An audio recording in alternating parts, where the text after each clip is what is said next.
Hi everyone, welcome to btech bugs. So ఈ మధ్యకాలంలో కామన్గా స్టూడెంట్కి వస్తున్న డౌట్ ఏంటంటే ఈ పెన్ నెంబర్ అంటే ఏంటి, ఆపార్ ఐడి అంటే ఏంటి అండ్ ఏబిసి ఐడి అంటే ఏంటి అని ఒక చిన్న కన్ఫ్యూజన్ ఉంది. రైట్, ఈ పెన్ అంటే ఏంటంటే పర్మనెంట్ ఎడ్యుకేషన్ నెంబర్. ఇది జనరల్గా మనకి మినిస్ట్రీ ఆఫ్ ఎడ్యుకేషన్ ప్రొవైడ్ చేస్తుంది. స్కూల్లో ఇది జరుగుతుందనమాట. మనకి స్కూల్ ఒక 11 డిజిట్ యూనిక్ కోడ్ని ప్రొవైడ్ చేస్తుంది. అదే పెన్ నెంబర్ అవుతుంది.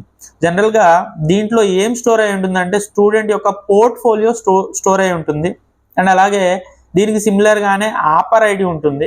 ఆపర్ ఐడి ఫుల్ ఫామ్ వచ్చేసరికి automated permanent academic account registry అని చెప్పేసి.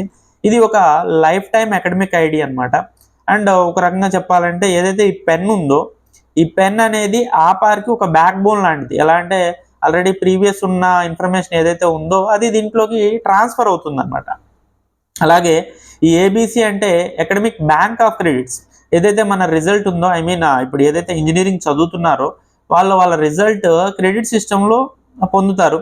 ఈ క్రెడిట్స్ అన్నీ కూడా ఈ ఏబిసి ఐడిలో స్టోర్ అయి ఉంటాయి. అండ్ ఎప్పుడైతే ఇన్స్టిట్యూషన్స్ చేంజ్ అవుతారో అప్పుడు ఆ ఇన్ఫర్మేషన్ అనేది వేరే ఆర్గనైజేషన్కి ట్రాన్స్ఫర్ అవుతుంది. అండ్ ఇంకోలా చెప్పాలంటే ఈ ఏబిసి అనేది డిజిలాకర్కి అండ్ అలాగే ఆపార్కి ఒక సెంట్రలైజ్డ్ సోర్స్ లాగా వర్క్ చేస్తుంది అనమాట.